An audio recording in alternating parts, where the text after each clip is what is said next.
Before the rejection, Akutagawa, ever the brooding, intense member of the Port Mafia, had spent years honing his skills and cultivating an aura of cold, unshakable determination. His lean physique and serious demeanor made him the envy of many, especially his rival Dazai. However, Akutagawa had a side to him that few knew. He had a secret crush. The object of his affection, a fellow mafia member, Higuchi, who was less than impressed with his mysterious vibes.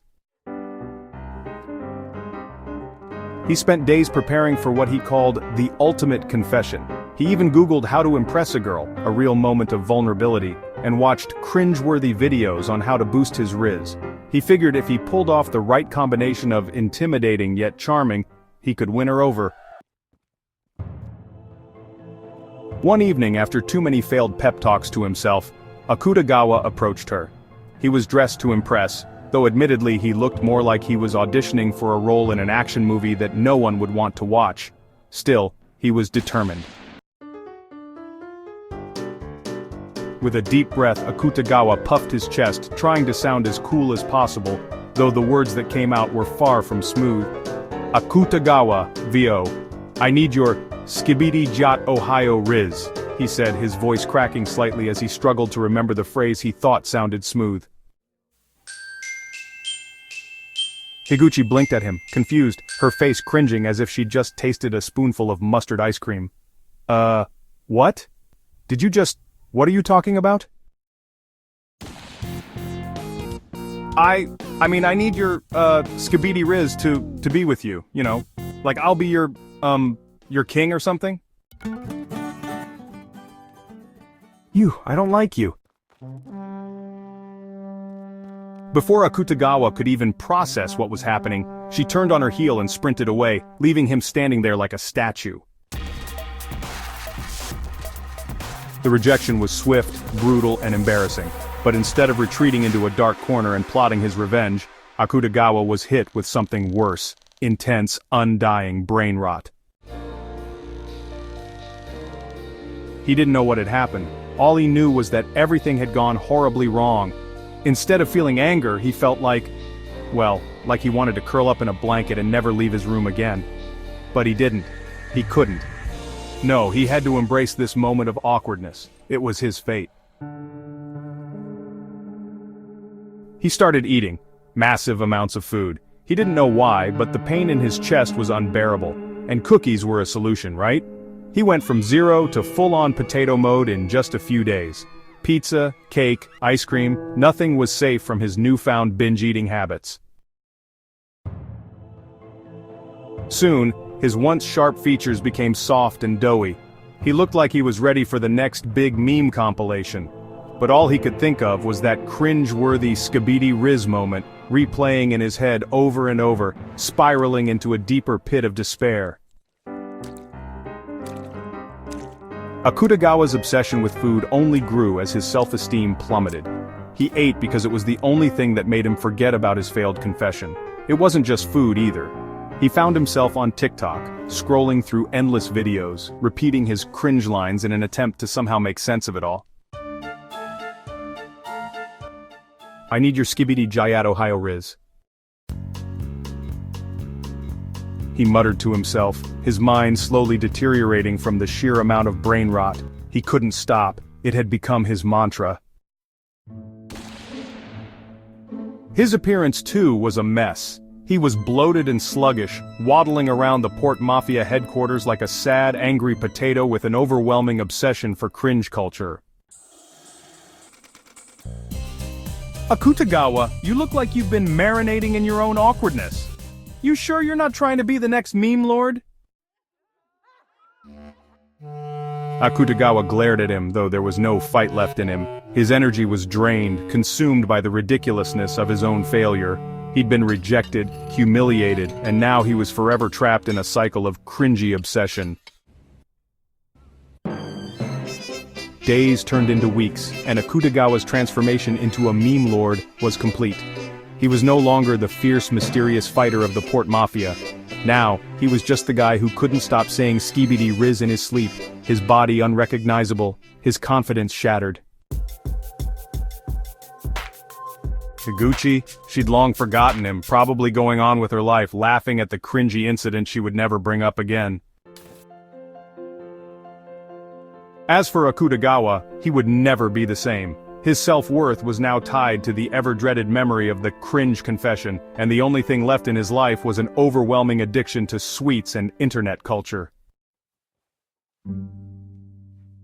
Akutagawa's descent into absurdity had no redemption. It was just the way things were, and he had no choice but to embrace it. After a year in the world of the Port Mafia, there was one person who stood out. Not for his ability to bring destruction with his powers, but for his sheer size. Fat Akutagawa, as he had come to be called, was a walking joke among his peers, often the subject of playful teasing and sometimes downright insults. The teasing started innocently enough. At first, it was just casual comments about how Akutagawa had a little extra weight around his middle. But over time, the jokes grew more dramatic. Some would say, if Akutagawa jumps, the entire planet will crack in half. Others, when he even thought about running, would half-jokingly say, "Hold on, the Earth's going to start shaking soon." Every step he took was met with sarcastic gasps and mock horror. "Careful, you might trigger an extinction-level event."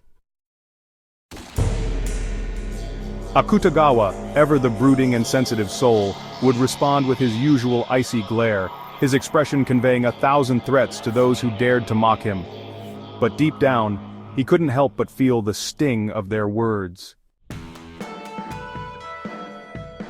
He wasn't blind to the jokes that followed him, and while he didn't care about the teasing at first, eventually it wore on him. One fateful day, Akutagawa had finally had enough. He was tired of being the punchline, tired of being the bomb waiting to explode. So, he made a decision. He would jump. He stood in the middle of the room, the mocking laughter of the Port Mafia members echoing around him. "Here it comes, the apocalypse!" someone yelled, half laughing, half worried. Without a second thought, Akutagawa bent his knees, ready to make his grand jump. He took a deep breath and launched himself into the air with all the force he could muster. Thud.